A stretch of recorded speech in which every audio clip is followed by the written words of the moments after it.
Before we begin this week, I just want to thank everyone who is regularly entering forum posts. This is a rather technical section of the book, and everybody's input has really been wonderful in expanding our understanding, bringing different features, helping to understand the different features of this. So thank you for everyone for staying so steady with that. Everyone's was really nice. And some, I think this morning, when I turned on my computer and saw the one that Premananda, the one that you did recently, that was like tying a bow on the at the end of the whole present. That was really nice, comparing it with Bhagavad Gita and some of the things then, and then that example of, it was just really good. They were nice. We're studying Lord Kapila Dev's explanations to his mother Devahuti. Previously, we studied how the elements manifested in the Mahatattva after the glance of Mahavishnu. This week, we studied how those elements interact with various senses, how the senses interact with one another, how the whole universal body was formed. And then finally, in the last verses, how that cosmic being became alive and became conscious. So let us enter into those texts now and go over them steady by steady. Okay, I'd also like to say something, because this is such a technical portion of the Bhagavatam. Some people get into it more than others, but it's very important for us to understand to what extent Krishna has gone to make facility for the conditioned soul to fulfill his desires. We were speaking this morning how even a computer is so complicated. What to speak of the material tabernacle, as Srila Prabhupada calls it, to fulfill the desires of the living entities. Also, this helps us to understand to what great magnitude the Lord is present. And the only way to counteract this whole material manifestation is to engage in his service. I thought it was important to say that. So this is February 2023, lessons 6 and 7. Still continuing, it's important to remember that he is describing the fundamental principles of material nature. It's text 26, and this is chapter 26, verses 35 and 36. Lord Kapila Dev continued, from ethereal existence, which evolves from sound, the next transformation takes place under the impulse of time, and thus the subtle element touch, and thence air, and the sense of touch become prominent. Purport by Srila Prabhupada. In the course of time, when the subtle forms are transformed into gross forms, they become the objects of touch. The objects of touch and the tactile sense also develop after the evolution in time. Sound is the first sense object to exhibit material existence. And from the perception of sound, touch perception evolves. And from touch perception, the perception of sight. That is the way of the gradual evolution of our perspective objects. So I found some different video clips. If you're not speaking, please mute. I can hear some noise in the background. I hope I'm going to play this just for a second because it's a well, I know I did it. I clicked the right buttons. This short video explains what we're reading here, how sound affects gross objects.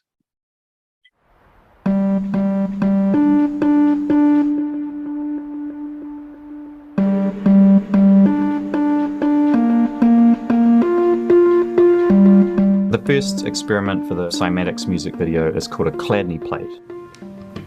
Now, Chladni plate's basically a metal plate attached to the top of a speaker. There's sand on top of the plate. and you play different tones through the speaker. The plate vibrates, which forms different shapes depending on the frequency of the sound. Well, we blew up a lot of speakers with the Chladni plate. So there was a lot of experimenting around the Chladni plate, primarily looking at how much volume we can put through there, how much sand to actually put on the plate, and the different shapes of plates and what different patterns would be created because of those shapes. But what we were really testing was what frequencies create the most interesting repeatable patterns, because that was a key point. So we ended up playing pretty much every audio frequency through the plate to see what different shapes it would form. And for most frequencies, it doesn't really do much, but when it hits a frequency that resonates with the plate, it forms a really nice pure shape. So we found out what those tones were, and those were the tones we used to drive the plate during the video.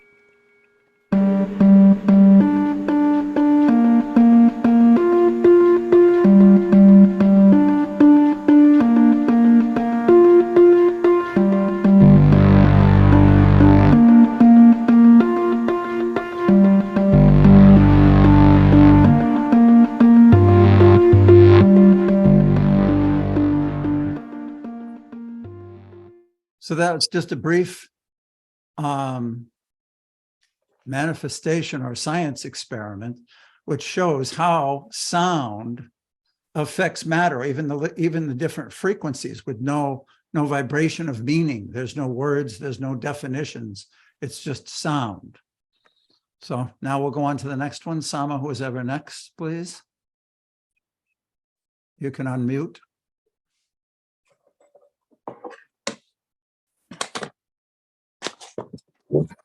Unmute, Sam, can't hear you.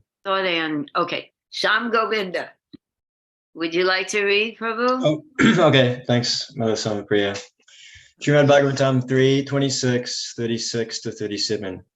Softness and hardness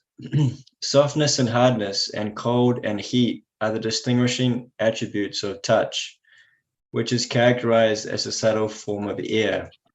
The action of the air is exhibited in movements, mixing, allowing approach to the objects of sound and other sense perceptions, and providing for the proper functioning of all other senses.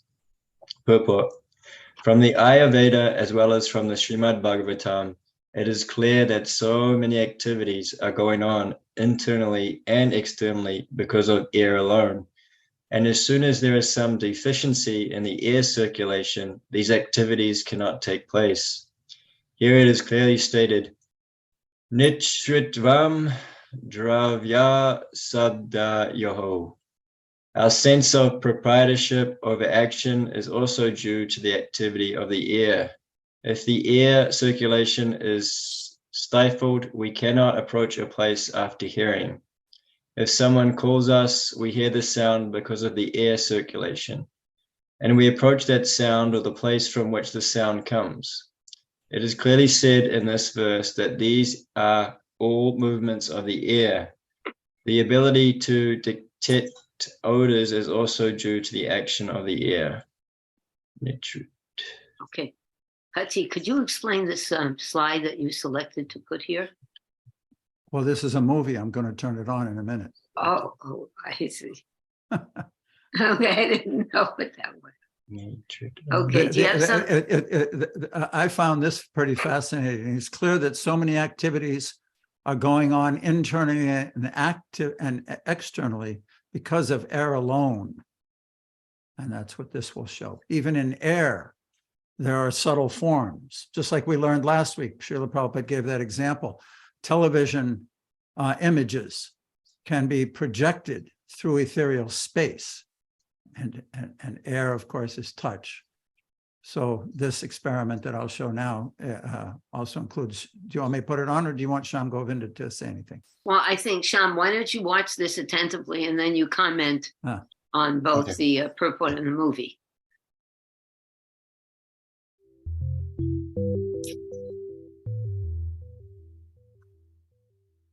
This box sends ultrasonic vibrations into the air so that you feel objects as if they were hanging in thin air. Now, what we're going to do is try and guess some shapes here, okay? Now, this is actually going to create a noise, so we can't talk. whilst you're trying to guess that shape, okay? Right, so what we're going to do is put the picture on the screen so everybody else can see it, and then I want you to guess if the object is either a cone or a square, okay? So they are your two choices, okay? Are we ready? Right, so let's just...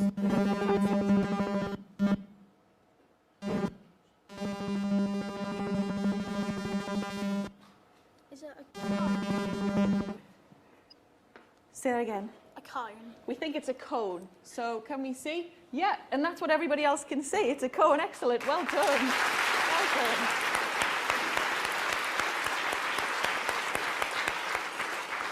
So what we have are 256 tiny speakers, and they're creating ultrasonic vibrations. So they're outside of the human range of hearing. So we can't hear them, but Ethan can feel them. And it's like that feeling, you know, when you're near a very loud bass speaker, so you can feel it in your chest. So it's like that, but much, much more precise. Oh, wow. Okay, that was interesting. Sham, can you explain that a little in relation to vibration and how it affects us? Sham Govindaji? Yeah. Could you put the text back up for a second, please?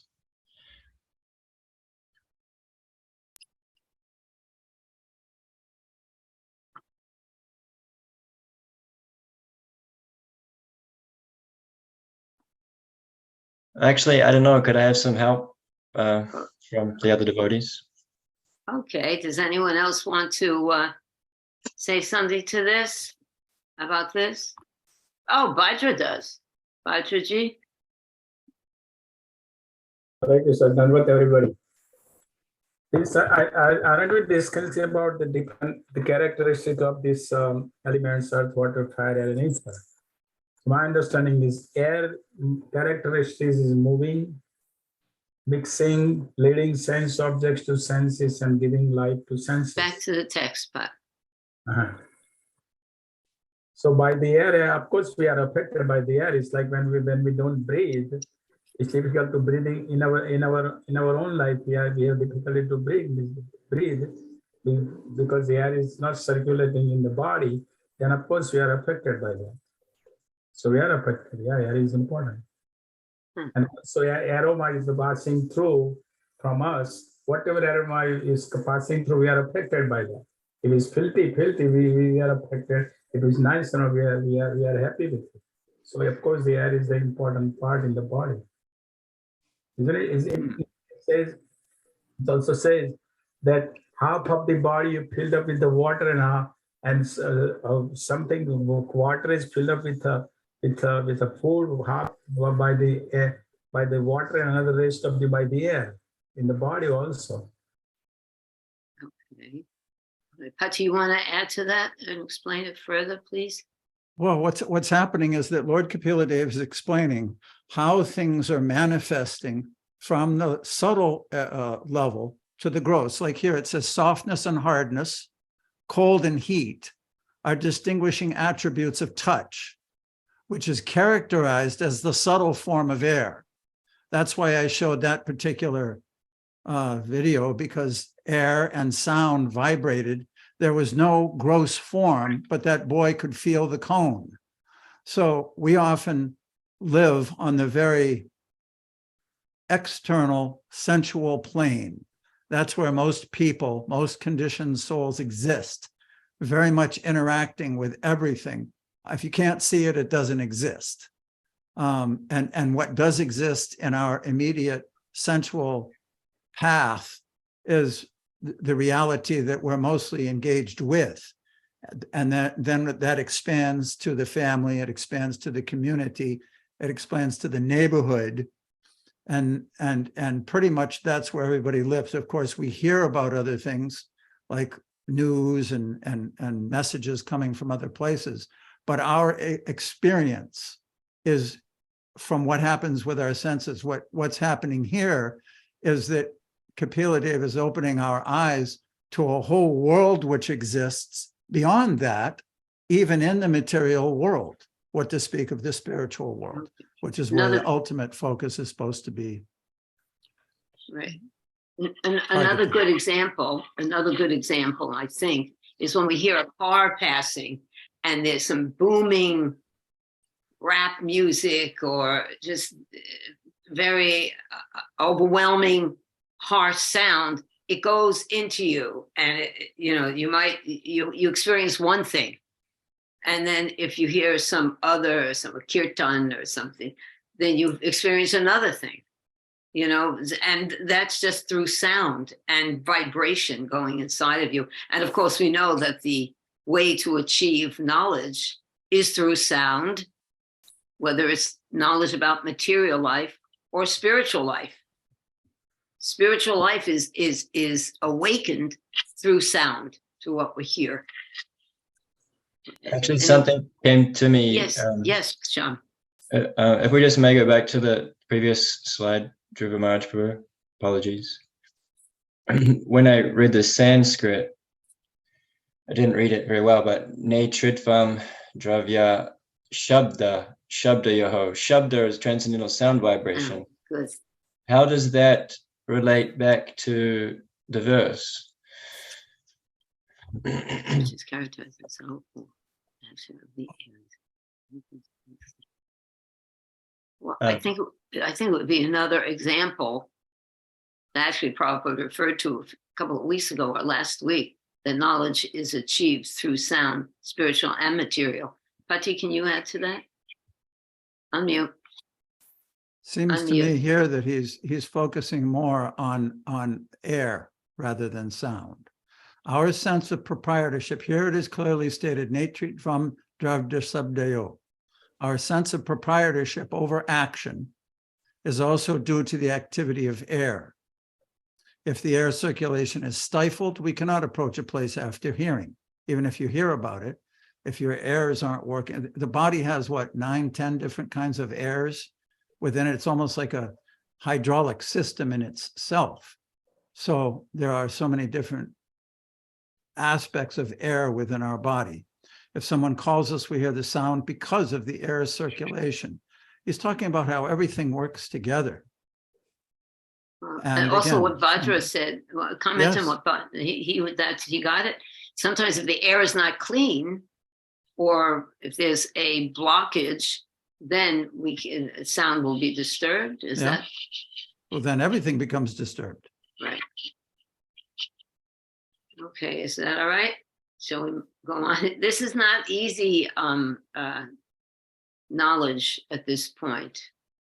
But we'll continue. And how about Madhurya Leela? Are you with us, Madhurya?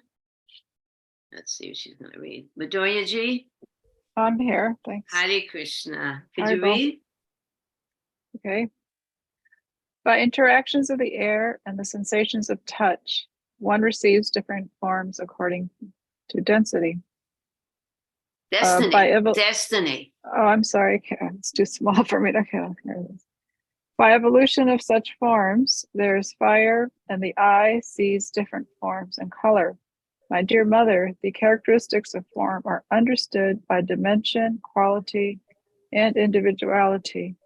The form of fire is appreciated by its effulgence. Fire is appreciated by its light and its ability to cook, to digest, to destroy cold, to evaporate, and to give rise to hunger, thirst, eating, and drinking. Prabhupada's report. Because of destiny, the touch sensation, the interactions of air, and the situation of the mind, which is produced of the ethereal element, one receives a body according to his previous activities. Needless to say, a living entity transmigrates from one form to another. His form changes according to destiny and by the arrangement of a superior authority, which controls the interaction of air and the mental situation. The first symptoms of fire are distribution of light and heat, and the existence of fire is also perceived in the stomach. Without fire, we cannot digest what we eat. Without digestion, there's no hunger and thirst or power to eat and drink. When there is insufficient hunger and thirst, it is understood that there is a shortage of fire within the stomach, and the Ayurvedic treatment is performed in connection with the fire element, Agni Mandyam. Since fire is increased by the secretion of bile, the treatment is to increase bile secretion. The Ayurvedic treatment thus corroborates the statements in Srimad Bhagavatam. The characteristic of fire in subduing the influence of cold is known to everyone. Severe cold can always be counteracted by fire. Okay, so here we have a direct correlation referring to Ayurveda and how the elements are present and how illness is dealt with according to the elements in the body. I thought, you want to speak about that? Or do you? Yeah, there's according to Ayurveda, there's different pitta, kapha, and all that. There's 5 elements in the body, and based on that, when one is out of balance, you get the disease. Also, Prabhupada said regarding eating that we should eat when we feel hungry, because that's when the fire digestion is the highest, and then you won't get sick. You know, if you eat at a time when you're not, then you could. And then he also recommended that we should drink water, because that'll put out the fire of digestion. So, okay, so Kapha Pitta Vayu, yeah. This is so wonderful. It's so natural. The Vedic philosophy gives us everything that we need. Ayurveda, just and then the Western world just makes it so unnatural. It's so hard to understand illness, not and balance of the body, without considering the very elements that the body is made out of. Anyone else have something to say about this? Premananda has his hand raised. Oh, I'm sorry, Prema. I just wanted to ask, I think the Ayurvedic treatment is still not, what to say, allowed in this country, right? I think it's still not considered. There are Ayurvedic doctors, but not recognized by the FDA or somebody. Yeah. After your insurance company probably won't pay for it. Yeah, exactly. So that's why everybody goes to India. Yes. That's really okay. Just one point of what's being described here. One point in that verse, which was nice, was that because of destiny, the touch sensation, the interactions of air, and the situations of the mind, which is produced of the ethereal element, one receives a body according to his previous activities. So Lord Kapila Dev is explaining how our, in Brahma Samhita, it says that our bodies are compared to uniforms that are being worn by prisoners. So what's being described is how your prison uniform is constructed. So would you say that destiny and karma are interrelated? Sure. Yeah. Can't change it. You really cannot change it, but you can transcend it. And you can work with it. Yeah. That's what we're supposed to do, rather than artificially renouncing it. Okay, let's go on to the next one. Nandaji, would you like to read? Nanda? Sure. Srimad Bhagavatam, 3rd canto, 26th chapter, verses 41 to 43. By the interaction of fire and the visual sensation, the subtle element taste evolves under a superior arrangement. From taste, water is produced, and the tongue, which perceives taste, is also manifested. Although ordinarily one, taste becomes manifold as astringent, sweet, bitter, pungent, sour, and salty due to contact with other substances. The characteristics of water are exhibited by its moistening other substances, coagulating various mixtures, causing satisfaction, maintaining life, softening things, driving away heat, incessantly supplying itself to reservoirs of water and refreshing by slaking thirst. Purport. The tongue is described here as the instrument for acquiring knowledge of taste. Because taste is a product of water, there is always saliva on the tongue.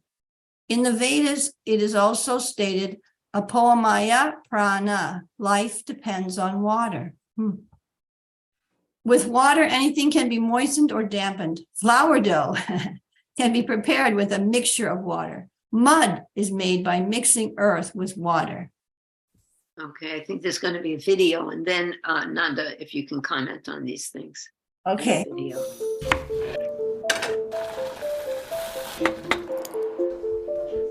75 to 95% of what we call taste is really smell. When we perceive the flavors of food, it really feels like the experience is there in your mouth, and yet in fact it's your brain kind of playing tricks on you in a way. Neurogastronomy is a study of the brain on flavor. Flavor is kind of the most multisensory of all our experiences. From the sound of crunching and crackling, through the smell in your nose, together with the taste that you experience in your mouth. Bitter, sweet, salty, sour. Even the visual appearance. All of these cues get brought together and our brain glues them into our mouth. Our expectations about what something's going to taste like are set first by what we see. My brain will guess that if I see something red, it's probably going to be sweet. If it's something green, more likely to be sour. Black is probably bitter, and that white is salty. Tastes and flavors also have shapes attached. Exactly the same dessert might taste 10% sweeter when served on a round white plate than, say, an angular black plate.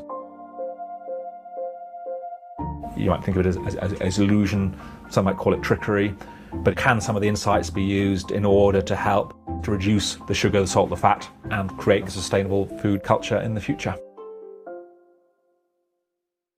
Whoa. Okay, Nanda. Isn't it so interesting they can analyze everything and still miss the point? Good. Exactly. Very good. Anyway, anyway, so as I was reading the verses, I was thinking of things that Prabhupada mentioned in the purport, not realizing that they were there. Because like we had read previously about how, sorry, I don't remember exactly what exactly we read, but how when the elements are produced and water appears on the tongue, and then because of that we can taste, because we need the water to actually taste the taste of things. We need the water over the tongue. That's what Prabhupada said in the purport, that there's always saliva on the tongue because the water helps us taste the different tastes. And just a little aside, but somehow related, I was hearing in a Bhagavatam class that the super soul enters into every single object that's there, the living ones and the inert ones. And because the super soul is present even in inert material or inert matter like salt, because there's a super soul there, even though there's not an individual jiva soul, because the super soul's there, salt is salty. How do you like that? The potency of the super soul. Yeah. Yeah, the potency would be. Actually, we were just hearing that Krishna is accompanied by his energy. That's why we worship the energy first. Nice. Anything else, Nanda? That was great. Anything else? That's all for now. Thank you. Okay. Pati, you want to add something to that? No need. We're progressing nicely. Okay. Except that Chitamayi, she shared a nice forum experience.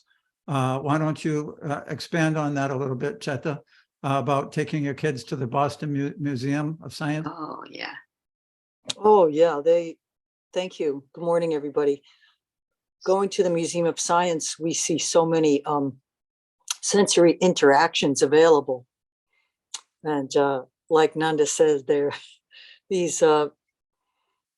these displays invented by scientists are there to whet our intellect, but they still miss the point. They don't tell you that all of these interactions between ourselves, our senses, and the material world are ultimately here to satisfy our material desires, and they become a form of imprisonment for us. But the Museum of Science will never tell you that. They'll just tell you, oh, isn't this interesting? Isn't this a great mental exercise? But they won't tell you the reason behind it. Well, they don't Exactly. know. I don't think they No, know they the don't reason know. behind it. Yeah. They know how Yeah. material energy works. They're very expert at understanding that, analyzing it, working on it, finding out the details. Look at the microwave science and physics and neurophysics and all these things, but they don't understand that behind that. That's why we learned from the very beginning, the whole thing is coming from the glance of the Lord and then expanding. They missed that point. The connection with the Lord, they missed that. They see the external only. Also, Prabhupada was saying about how the Darwin and his theory of evolution, actually, he got part of it right, because there is an evolution where the soul transmigrates from one body based on his destiny to another. But it's not because of the body, it's because of the soul's transmigrating. So he got part of it, but he didn't get the reason why it happens. Yeah. Thank you. Okay. Manvantara, would you like to come read now? There you are.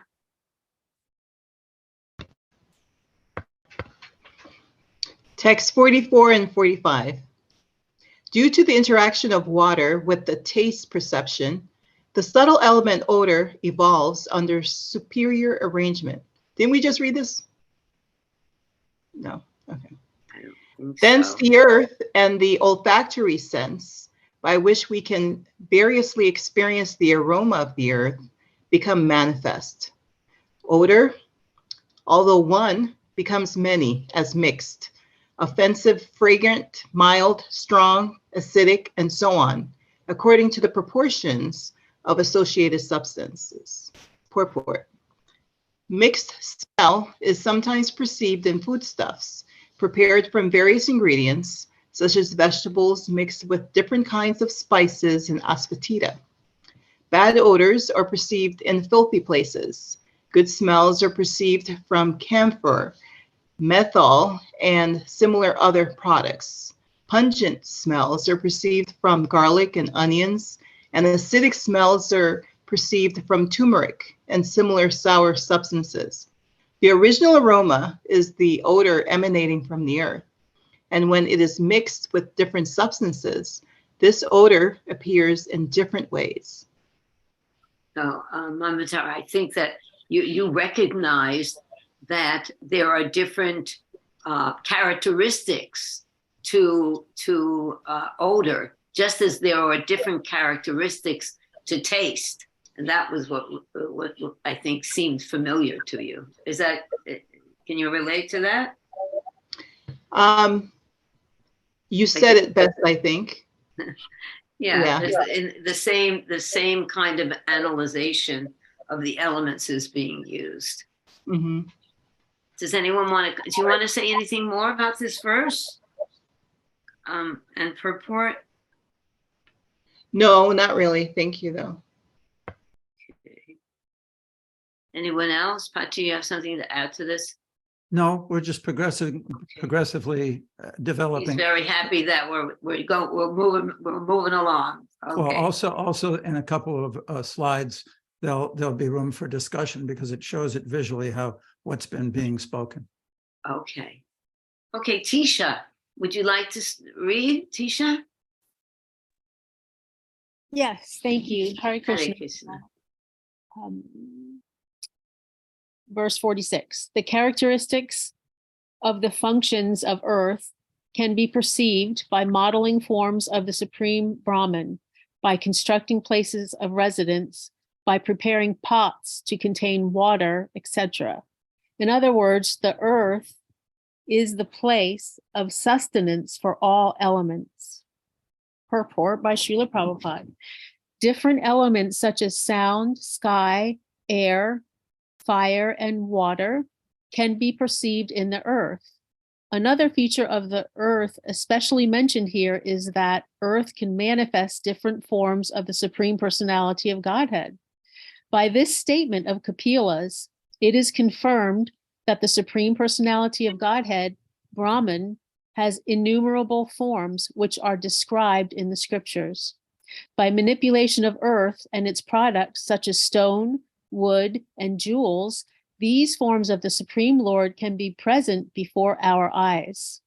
When a form of Lord Krishna or Lord Vishnu is manifested by presentation of a statue made of earth, it is not imaginary. The earth gives shape to the Lord's forms as described in the scriptures. Oh, isn't that wonderful? Look what Prabhupada's doing to this. And Lord Kapila Dev himself is talking about personalism in this verse. Can you see that, Tisha? Yeah, I thought this verse was kind of thrown in there like a wild card or something. You know, it kind of goes along, and then all of a sudden you see the characteristics. You could use the elements to create a form of the Lord, and that's really cool, you know? Yeah, that's perfect devotional service. That's what sometimes we call dovetail. It's perfect devotional. Oh, what a nice pile of earth. I can make a great deity with this. You know, that's what we want to think. We want to think like that. How can we see Krishna in everything and use everything in his service? That's actually the perfection of a living entity. So, and Lord Kapila Dev, he's slipping it in. He's teaching that. I don't know if he's slipping it in or if that's actually what's being said. That's what he's saying. Thank you, Tisha. Anyone else want to comment on this or speak the glories of deity worship? Okay. Arundhati, would you like to read this? Hare Krishna. Hare Krishna. The sense whose object of perception is sound is called the auditory sense, and that whose, Srimad Bhagavatam 3:26, 47 to 49. The sense whose object of perception is sound is called the auditory sense, and that whose object of perception is touch is called the tactile sense. The sense whose object of perception is form, the distinctive characteristic of fire, is the sense of sight. The sense whose object of perception is taste, the distinctive characteristic of water, is known as the sense of taste. Finally, the sense whose object of perception is odor, the distinctive characteristic of earth, is called the sense of smell. Since the cause exists in its effect as well, the characteristics of the former are observed in the latter. That is why the peculiarities of all the elements exist in the earth alone. Purport by Srila Prabhupada. Sound is the cause of the sky, sky is the cause of the air, air is the cause of fire, fire is the cause of water, and water is the cause of earth. In the sky, there is only sound. In the air, there are sound and touch. In the fire, there are sound, touch, and form. In water, there are sound, touch, form, and taste. And in the earth, there are sound, touch, form, taste, and smell. Therefore, earth is the reservoir of all the qualities of the other elements. Earth is the sum total of all other elements. The earth has all 5 qualities of the elements. Water has 4 qualities, fire has 3, air has 2, and the sky has only 1 quality, sound. Wow. So, what do you think? Can you comment on that? What does that make you, what's your understanding? So I studied Ayurveda. And when I studied that, we went through all this. Obviously, I studied that before I studied the Bhagavatam. But one thing that did come up, and I had it as a question for later on, is that when we study Ayurveda, they have the Sankhya philosophy and stuff like that. In that Sankhya philosophy, there is Kapil Dev. And for the longest time, I would argue with my teacher. I'm like, what is this Kapil Dev talking about?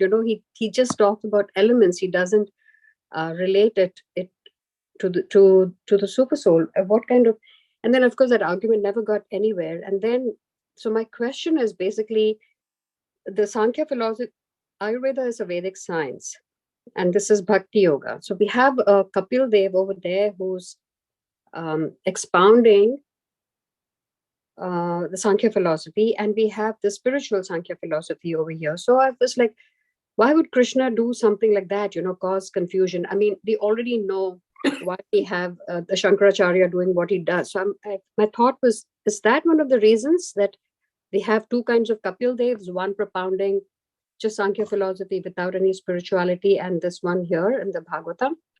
Well, I'd like to take this for 1 second. Now, what we are reading all of the intricate arrangements that Krishna is making for the conditioned soul to become entangled. The two Kapila Devs are just two examples. My goodness, it is infinite, the confusion and the opinions, and we're lucky that we hear the truth. The truth is always present, and we need a guru to tell us to point us in the right direction. But in this world, don't be surprised if there's different opinions about every single little thing. That's the Kali Yuga, the age of quarrel, because everything is being quarreled. They're trying to figure out if they should have daylight savings time. Yeah. Okay, now everyone has a different opinion. In Congress, they can't figure that out. I mean, just like, don't be surprised if you see that there's differences of opinion and different convincing arguments, and everybody's trying to get their point across. This is not an unusual thing. We're not just going to hear the one absolute truth. Even actually, everybody has different opinions. Yeah. Don't be surprised. Yeah. You just keep chanting Hare Krishna, and then you'll clean everything up.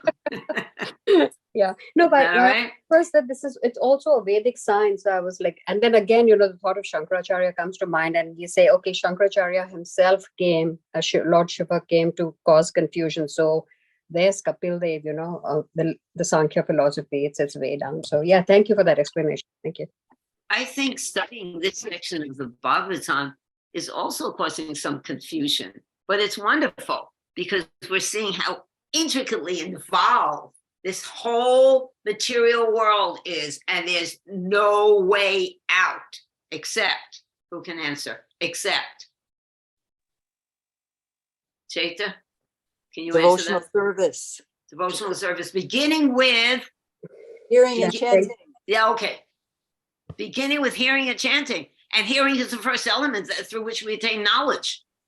So we can hear to stop our confusion that we were just talking about, Arundhati, all of that confusion which is intricately arranged by Krishna to satisfy the conditioned souls who actually desire to be an illusion. Let's have Premananda explain the next verse. Premananda. He's our scientist. Thank you, Arundhati. Okay, Premananda made this chart. Can you explain it? Well, it's self-explanatory. Okay, so yeah. Anyway. Maybe what you can do is mix it with this purport, which explains the different features. Right. Okay. So yeah. So if you go to the bottom section of the chart, where we see all the different gross and subtle elements and the sense objects emanating. I mean, they are caused by ahankara or false ego in the mode of ignorance. That's where it's all coming from. And as you have studied in the last purport, where we said that sound is, I don't know how to phrase it. Sound is the cause of the sky, right? And the effect of sound is felt by the sense organ called ears. So you have sound, ether, and ears on the left. And similarly, touch is sky is the cause of the air, and you can feel that touch sensation through skin, right? And the same sound and touch are the cause of form, and the gross manifestation is fire, and which you can experience through the eyes. Similarly, sound, touch, and form are the cause of taste, and the gross element is water, and you can sense it or experience it through tongue. And all the above four are again manifested in smell, and then the gross manifestation is earth, and which you can smell through the nose. Now the interesting thing is, if I take an example, let's say I blindfold you and I give you an object. Let's say I give you an apple and you don't know what that is, right? I ask you, okay, can you smell this object and tell me what it is, how it may look, how it may taste? You will have an idea, right? If you smell an apple, but if you may say, okay, I think it's an apple. So you know the smell of apple, you know the taste of apple, because if it's an apple, you can figure out, okay, I think the apple may taste like this. And you can also have an idea about the form. You may say, oh, apple is reddish, round, and so on. Similarly, you can also have a sense of touch. Okay, how would it feel if I touch it, right? And how would it sound if I drop it on the floor? How would it sound? You will also have a kind of it's a kind of, what do I say? You can figure out how it may sound when you drop it to the floor. So just by smell, you can have an idea about all previous sensations or tanmatras. So that's why it said the earth is the contains the characteristics of all the above four. That's how I can explain it. Mother Samapriya, you are on mute. Each element contains what the previous one contained, yes, plus its own element. And we are going to go to a section here that I think, Premananda, if you want to continue reading the next one, or should we go on? But I just want to add something about the chart to Premananda. Can you put it back to the chart for a second? Those little numbers next to all the different, next to the air, and then all the different, are those the verses? Yes, those are the verses. You're so thorough. I mean, let's hear it. Premananda. No, I also thorough. I missed the verse number on those the ears, skin, eyes. I forgot that. So okay. We'll forgive you. We'll forgive you for that one. Right. Very, very wonderful, Premananda. Now Premananda has a reputation. If anyone ever wants a chart made, I said, well, I know someone who can make that chart. Everyone thinks in terms of that. Thank you, Premananda. Very clear. Thank you. And in some of the upcoming chapters, I think we may need more charts, because we are getting into, we may run into more descriptive, technical subject matter, so we may need help of more charts. So I'll start preparing them. Oh my goodness, wonderful. Nanda wanted to say something. Nandaji? I want to appreciate the charts. And thank you very much, Premananda, because it really helps someone like myself who doesn't really understand it very thoroughly. But when I can see things like that, I can understand it a millimeter more. So I appreciate it.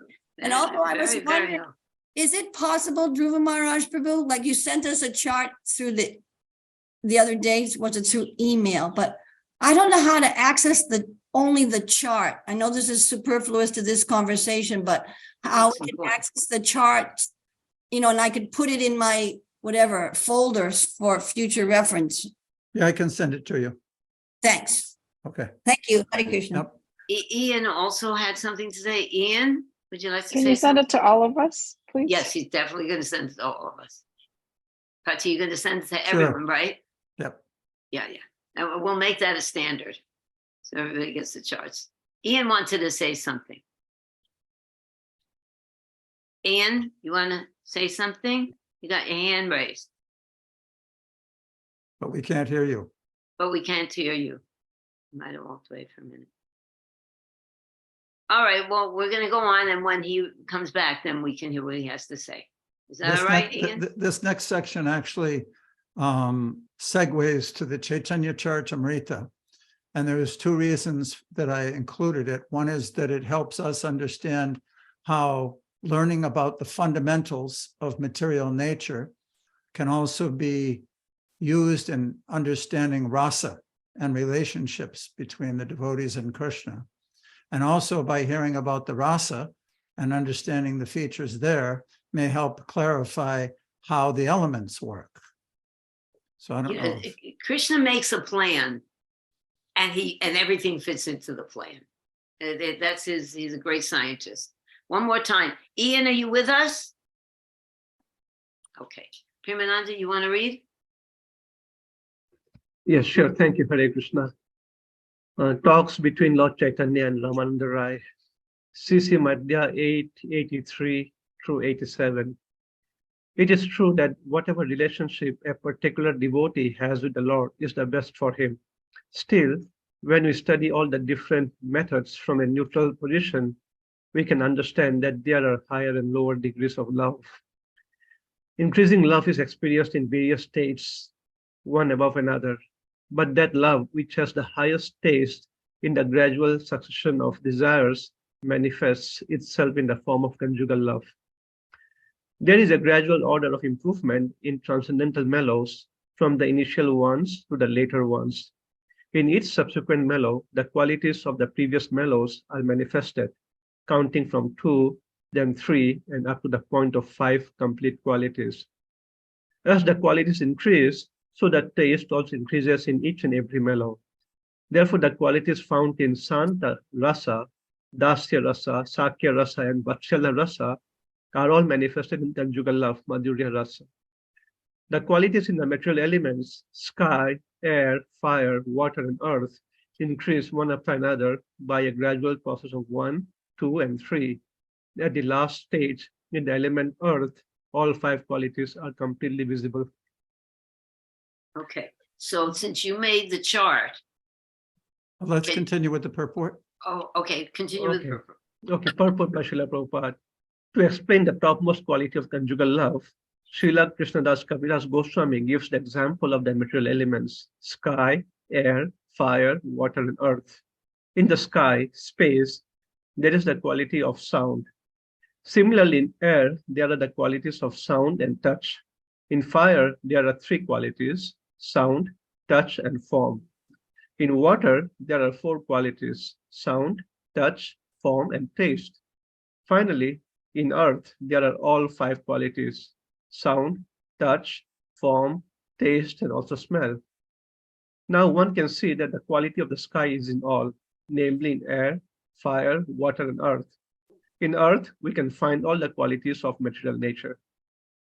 The same can be applied to the rasa known as Madhurya Rasa or conjugal love.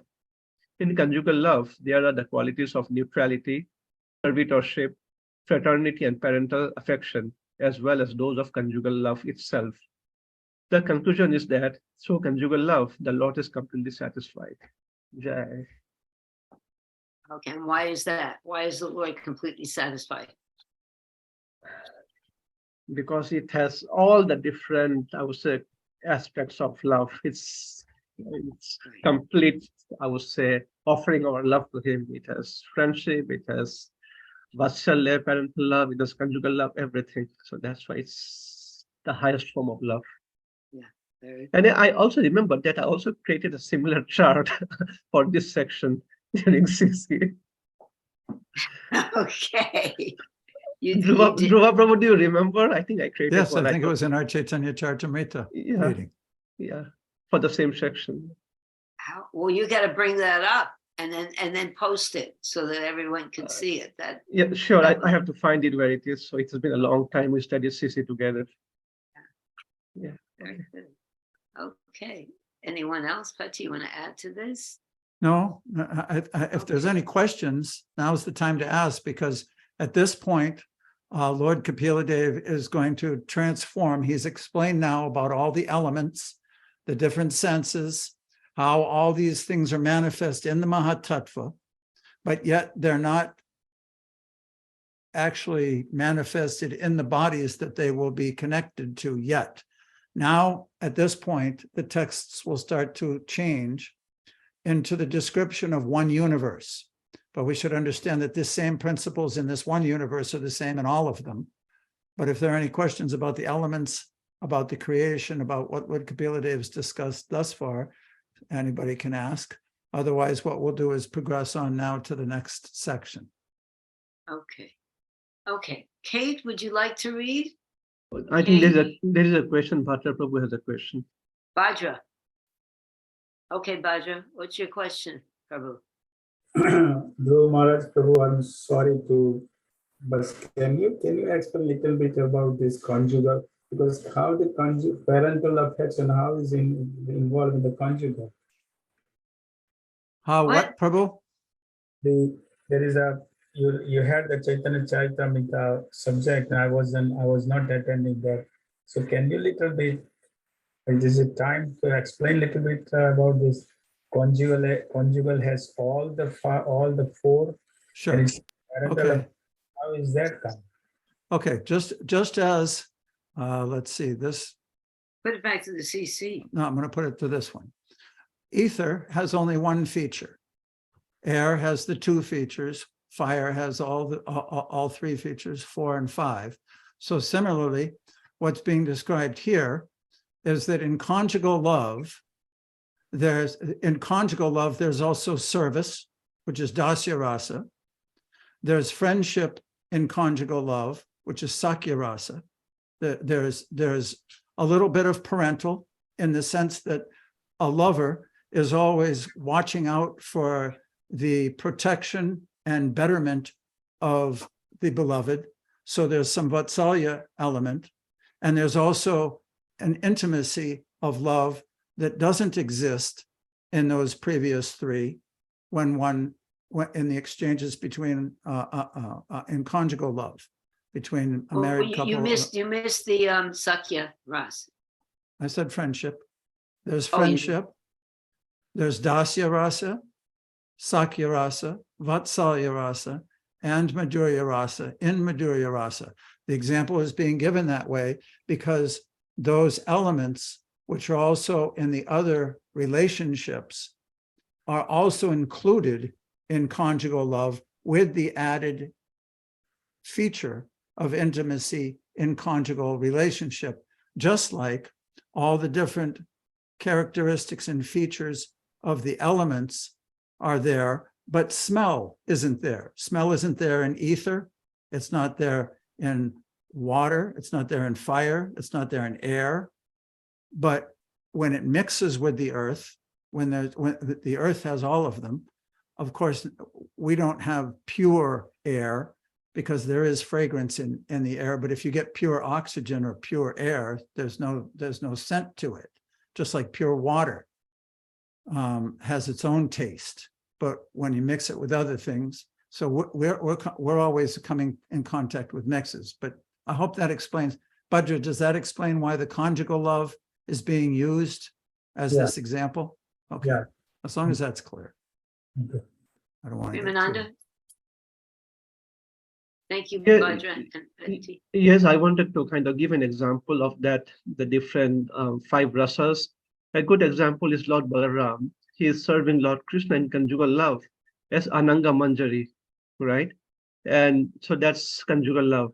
And similarly, because he's the elder brother of Krishna, he's also kind of serving him as Vatsalya, basically watching out for him, taking care of him, that relationship. And they're also kind of cowherd boys. They are also kind of have a friendly relationship. So that's Sakya, right? And similarly, there is also this Dasya. Lord Balaram is also always serving Krishna in the Dasya form. And the Santa Ras is basically everything is an expansion from Baladev, right? The Chaturvyuhas and the Mahavishnu. So that way is also serving Krishna as Santa. So that's why you see one same personality is serving Krishna in all 5 different rasas. Wait a second.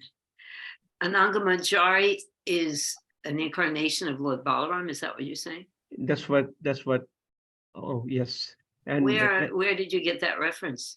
I have got it in, I think, Harmonist, like Siddhanta Saraswati Thakur's, and I've also heard it at quite a number of classes. I think in your example, it would have been more appropriate because this caused a little bit of confusion. If in this example, if we even use Radharani or one of the other gopis, we can see that that's directly conjugal love that we know. And there's also obviously when Radharani sees if Krishna has a headache or Krishna something happens to him, just like Mother Yasoda would be attentive to try to take care of him in a parental way, a beloved person or husband or a wife may take care of each other also in a parental way, in that sense that they try to protect them and keep them freed from danger. they're also friendly. Friendship is there in conjugal love, and service is there. So if we use that example, it might be a little more appropriate rather than the Nanga Manjari one, just for your future reference whenever you bring it up, because that causes a little bit of confusion and question, as it did in this example. Okay. Yeah. I would also like you to send the Reference. Okay. because I never actually heard that. Before we go on, Ian, did you have a question before that you wanted to ask, and then all of a sudden you disappeared? Yeah, Hare Krishna, are you hear me now? Yes. Okay, just a comment on the sound, the sky and the earth. Mm. That sometimes when a jet plane or sort of plane is flying in the sky, even when it's gone, the sound is still there. Right. Yes. It So I'm lingers. saying that, now we understand why the sky, and sometimes people are climbing some, high elevation. I said, after a certain elevation, they not much air. To realize how, how the various elements, the higher you go to the sky, is the less you have. So we're just looking at the sky with one sound and the earth with 5 of those elements. That was a comment. I think it's really wonderful that people are actually seeing through this and understanding how this is all making sense. Very good, Ian and Premananda. Everyone seems to be getting a little bit deeper into this. It's really wonderful. Thank you. All right, let's go on. Sorry about I had to change the machine. So okay. So yeah. All right. Okay, good. I'm glad to see you back. Kate, well, would you like to read, Kate? If you're still available. Thank you. Hare Krishna. Hare Krishna. Srimad Bhagavatam 3:26-50 through 52. Lord Kapila Dev continued, when all these elements were unmixed, the Supreme Personality of Godhead, the origin of creation, along with time, work, and the qualities of the modes of nature, entered into the universe with the total material energy from 7 divisions. From these 7 principles, roused into activity and united by the presence of the Lord, an unintelligent egg arose, from which appeared the celebrated cosmic being. This universal egg, or universe in the shape of an egg, is called the manifestation of material energy. Its layers of water, air, fire, sky, ego, Mahatattva increase in thickness one after another. Each layer is 10 times bigger than the previous one, and the final outside layer is covered by pradana. Within this egg is the universal form of Lord Hari, whose body the 14 planetary systems are parts. You can read the next one too, Kate, or the purport. Purport. The outer covering is made of layers of water, fire, air, sky, ego, and Mahatattva, and each layer is 10 times greater than the previous. The space within the hollow of the universe cannot be measured by any human scientist or anyone else, and beyond the hollow there are 7 coverings, each one 10 times greater than the one preceding it. The layer of water is 10 times greater than the diameter of the universe, and the layer of fire is 10 times greater than that of water. Similarly, the layer of air is 10 times greater than that of fire. These dimensions are all inconceivable to the tiny brain of a human being. It is also stated that this description is only one egg-like universe. Oh my goodness. Okay, you have anything to say about this? You want to put it back to the slides, Patti, possible? Kate, can you comment on this a little?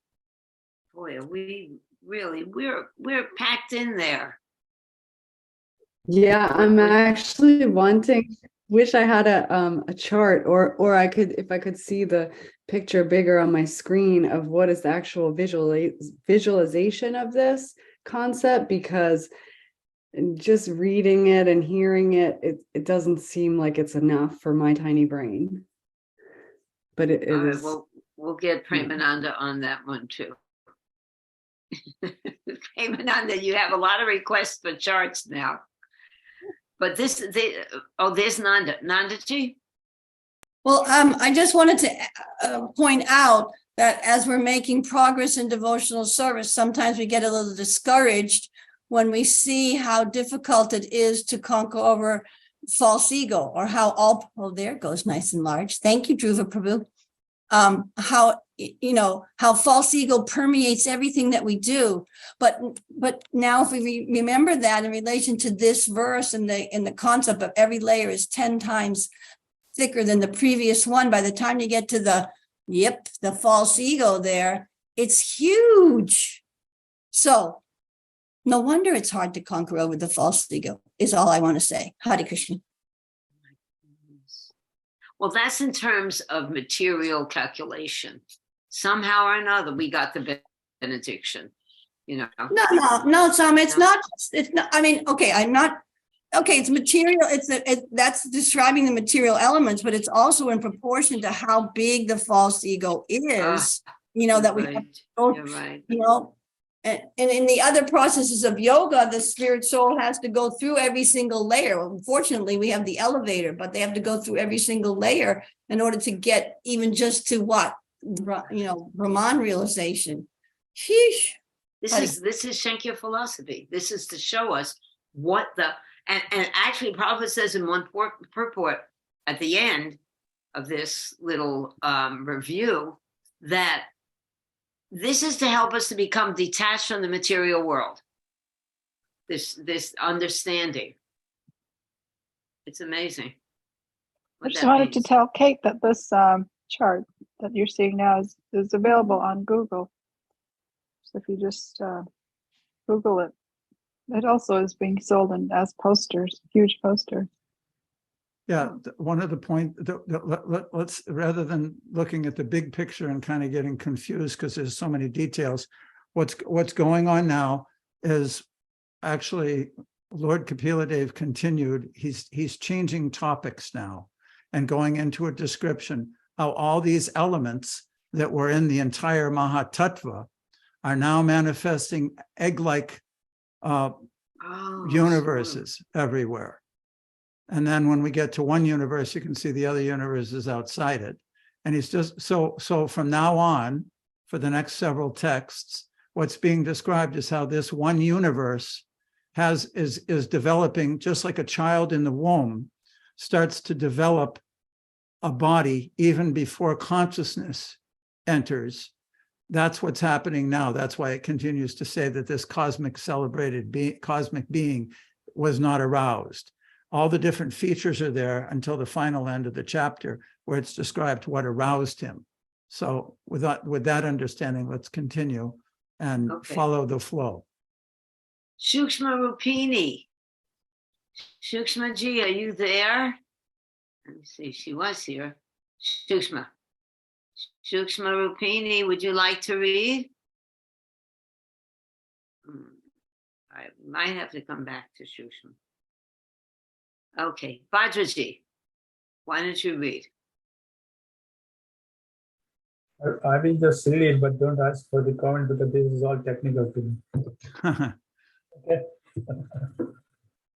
The Supreme Personality of Godhead, the Virat Purush, situated himself in that golden egg which was lying on the water, and he divided into many departments.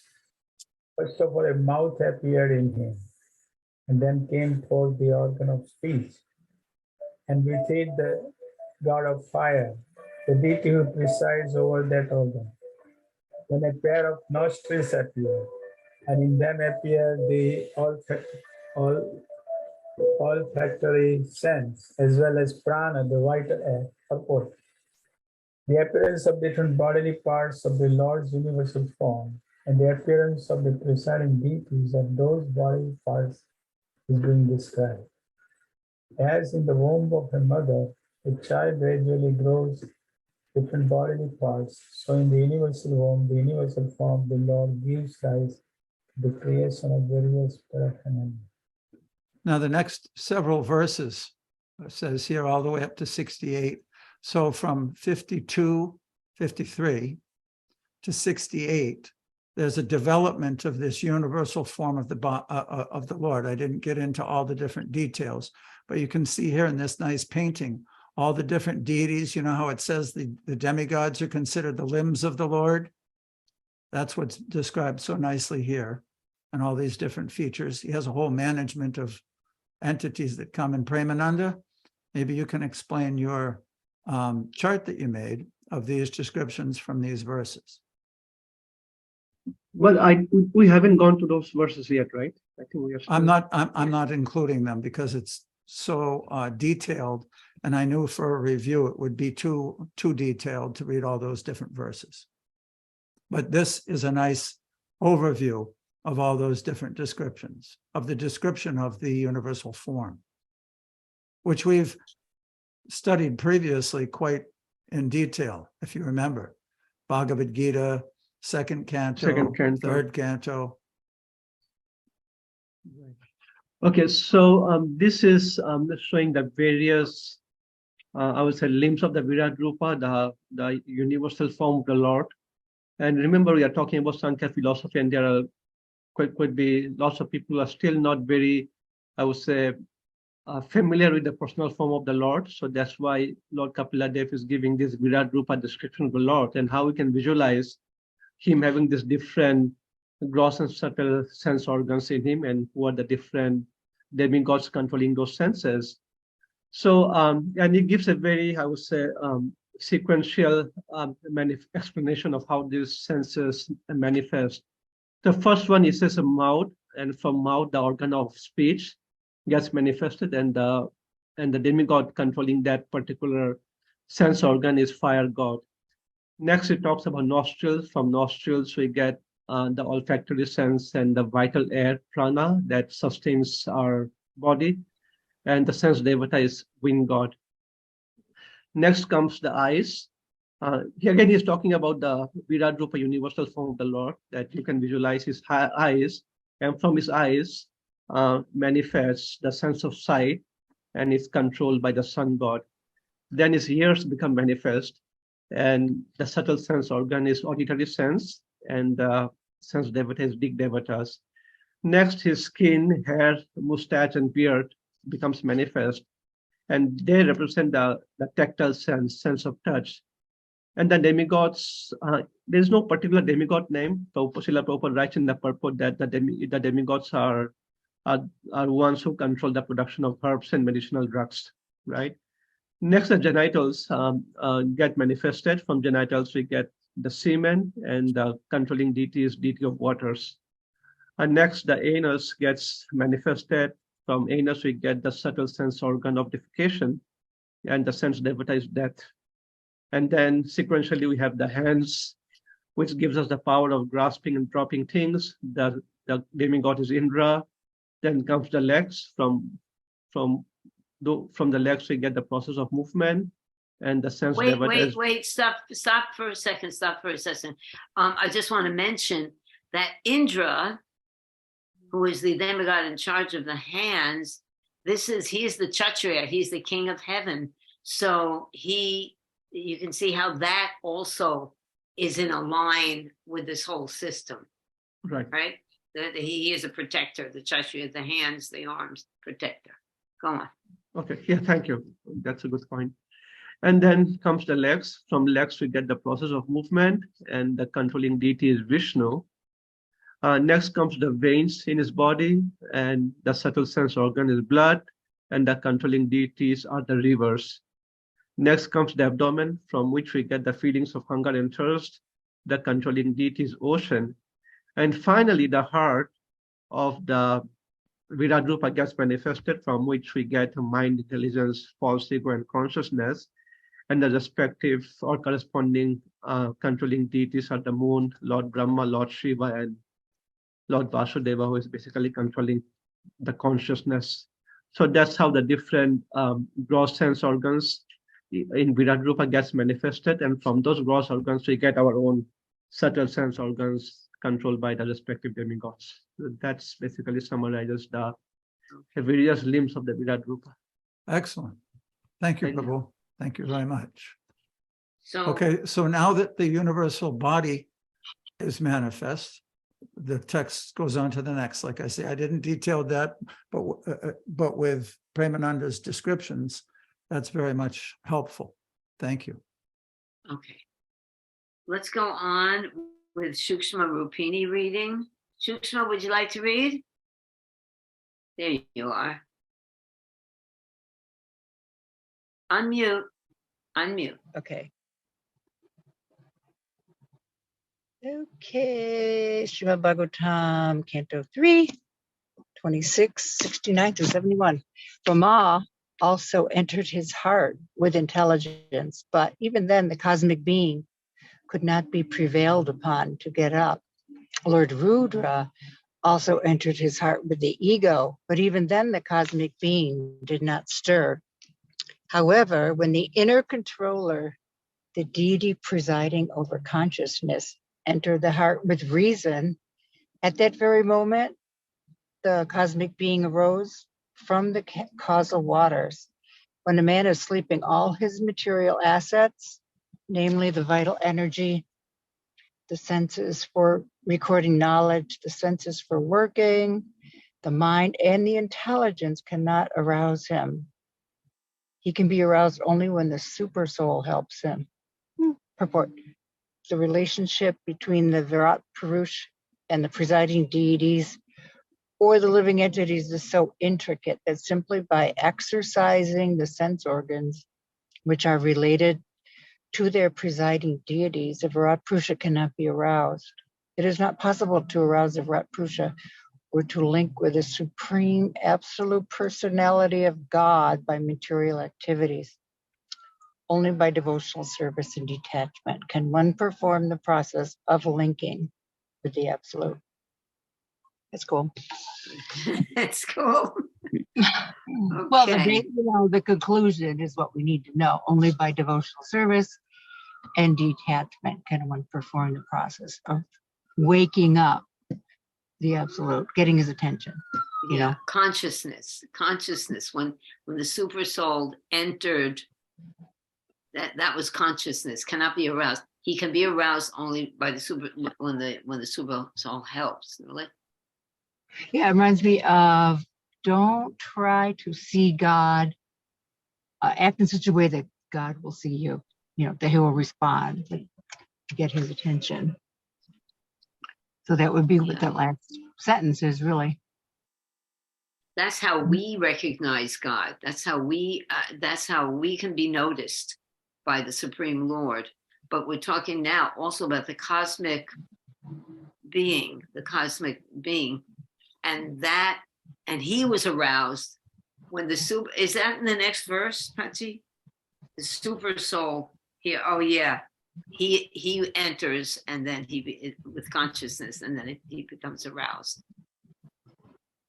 I think the point also is there that nothing material can arouse one's spiritual consciousness. They don't go together. There's nothing material that can do that.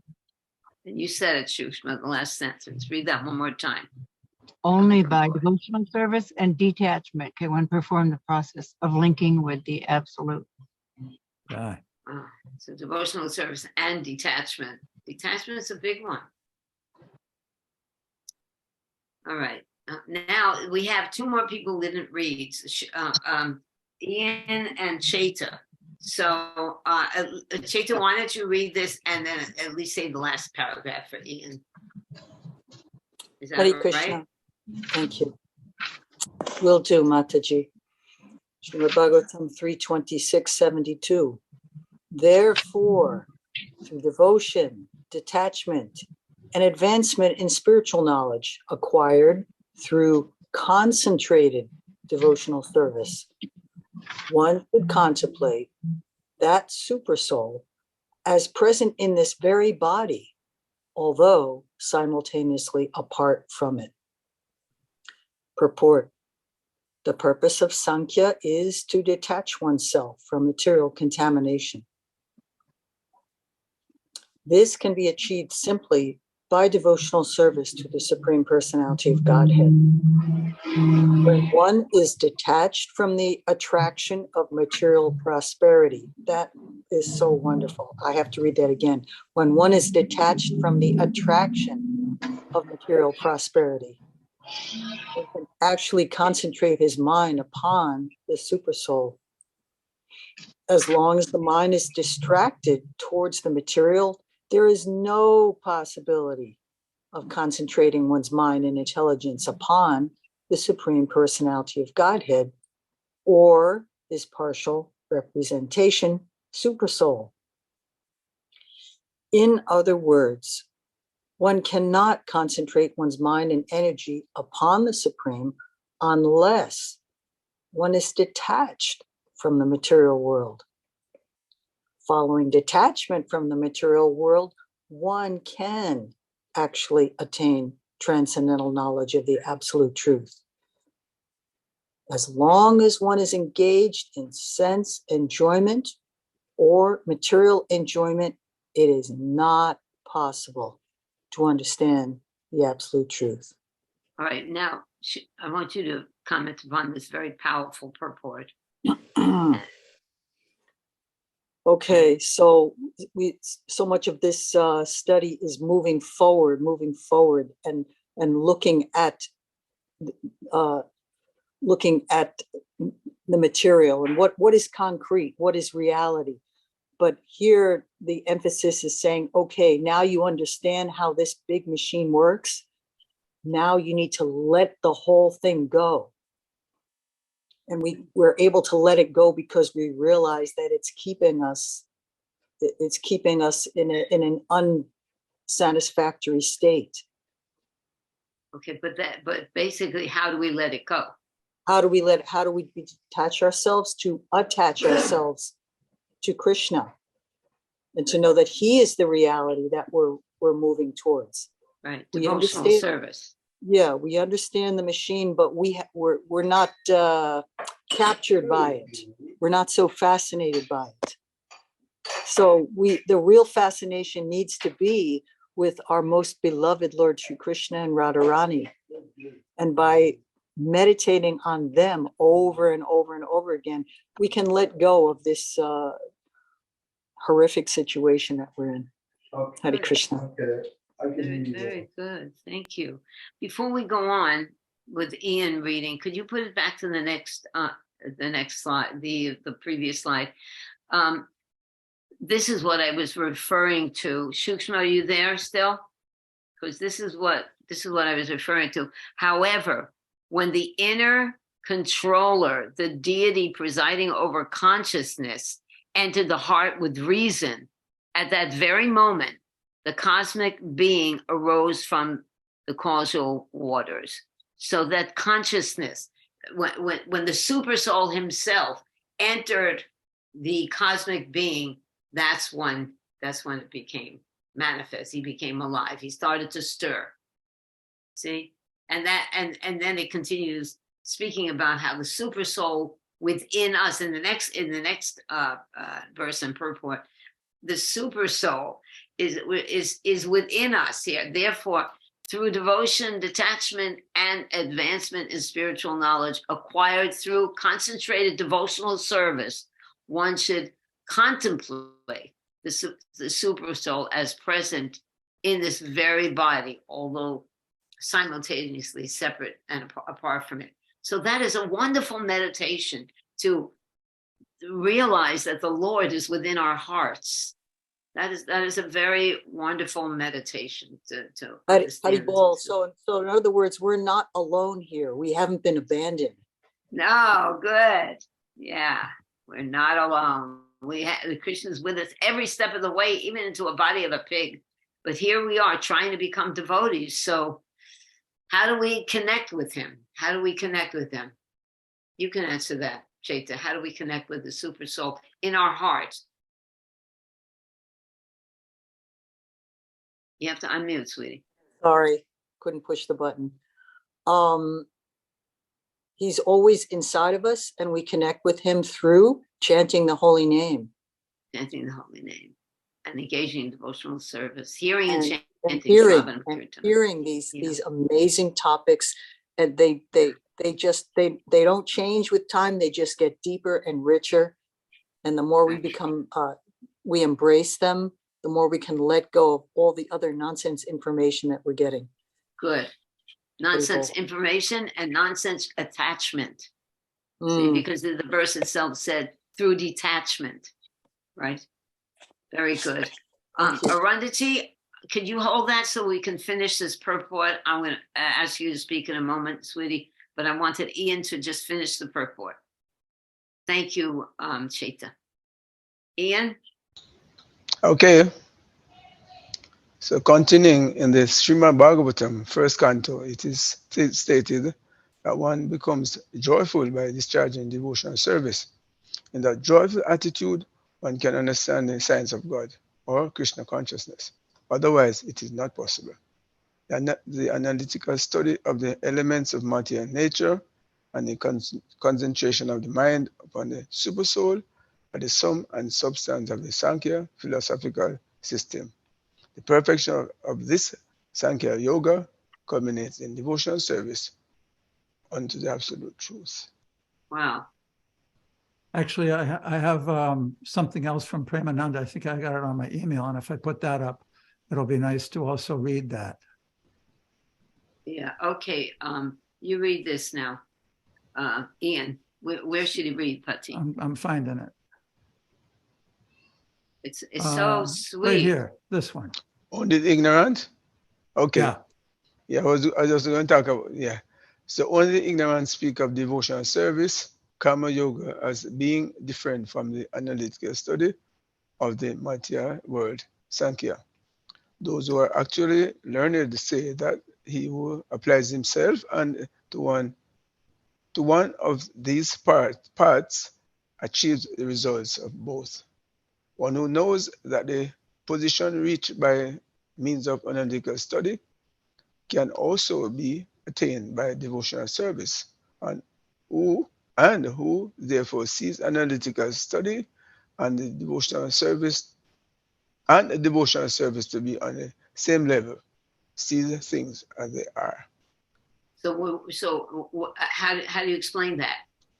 Yes, I was just going to comment that we know there's Lord Kapila, as we're talking about, and there's another Kapila Dev, and we're saying that. So you want to be clear that okay, there's analogous, there's Sankhya Yoga and there's Bhakti Yoga, but they're both on the same path leading back to recognition of Krishna. Yes, so I'm saying that it occurred to me when I was reading, say, yes, it said somewhere that one should not see the difference in both. Right. Because they're both on the same path. It's like, you're going same direction but using two different location, whatever, but the location, destination the same. Right. And so one should not see a difference between, because we are getting some serious analytical stuff now, to digest and eventually lead to, devotional service. And so important. Very good. So another thing I was thinking of is studying the Shankar philosophy, we're worshiping through our intelligence. Because you really have to employ your intelligence to understand this and see the similarities and the correlations between everything that Krishna has arranged. So we're worshiping Krishna through his intelligence. And there's another verse in the Bhagavad Gita. Which one is that? That one should worship this knowledge through his intelligence. Is that in the 18th chapter? Where is that? Premananda, Yeah. Oh, it says one who studies this imperishable knowledge worships me through his intelligence. Yeah. So this is what we're trying to do.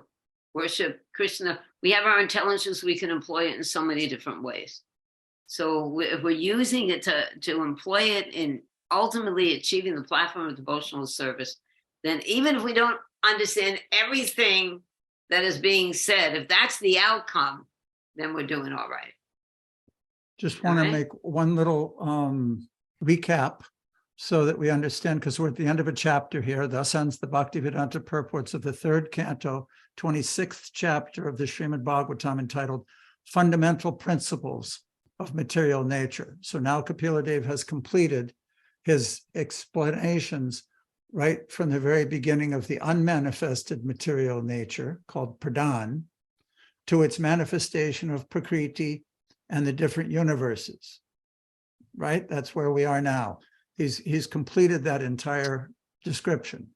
What the next chapter is, 27, is called Understanding Material Nature. And uniquely enough, what it talks about is how the conditioned soul is covered by that and what happens to him while he's covered in it. Just to let everybody know about that flow. And then to keep after in that, mind. what's the next one after that? What's the And chapter again, after that? devotional service. Devotional service. There you go. That's we have everything to look forward to. Okay, so are there any questions or comments on what we've discussed? Everybody knows everything about Sankhya philosophy, the conclusion. Just remember the conclusion. The conclusion is devotional service. You know, it's so scientific. Krishna, as I said before, Krishna has arranged this whole material web, the tabernacle, to fulfill the desires of the conditioned souls. It's very simple if we just want to be devotees. But he had to go through all of that because we have so many material desires. Just doesn't seem worth it, really. So Dhruva, probably if you could go back to that forum post. Because your email? Yes, my email. Because Actually, that's a quote from the Bhagavad Gita. Very yeah, good. where Srila Prabhupada really summarizes the whole Sankhya philosophy. The next paragraph, you say Srila Prabhupada's purport. Go ahead, read it. Yeah, it says, the aim of the analytical study of the material world is to find the soul of existence. The soul of the material world is Vishnu, or the super soul. Devotional service to the Lord entails service to the super soul. One process is to find the root of the tree, which is the analytical, which is the Sankhya I really philosophy. like this sentence. This was beautiful. Yeah. Yes, one process is to find the root of the tree, and the other is to water the root. The real student of Sankhya philosophy finds the root of the material world, Vishnu, and then, in perfect knowledge, engages himself in the service of the Lord. Therefore, in essence, there is no difference between the two because the aim of both is Vishnu. Those who do not know the ultimate end say that the purposes of Sankhya and Karma Yoga are not the same, but one who is learned knows the unifying aim in these different processes. Beautiful. That was a really nice So reference. that's Srila Prabhupada summarizing it. Very beautiful. I really loved it. Very wonderful. Thank you. Very good. Okay. So, everyone? well, I guess we'll end here if no one has anything else to say. Thank you, Premananda, for all of your Yes, charts. thank you. That was beautiful. And we're ready for more charts. And thank you, everyone for participating. And next week we have Gaur Purnim. So everyone should be very excited about worshiping Lord Chaitanya. Jai. Vanchakalpatu Bhishcha. Patitam Pavanebhyo Vaishnavebhyo Namo Namaha. Hare Krishna. Hare Krishna. Have a good week, everybody. Hare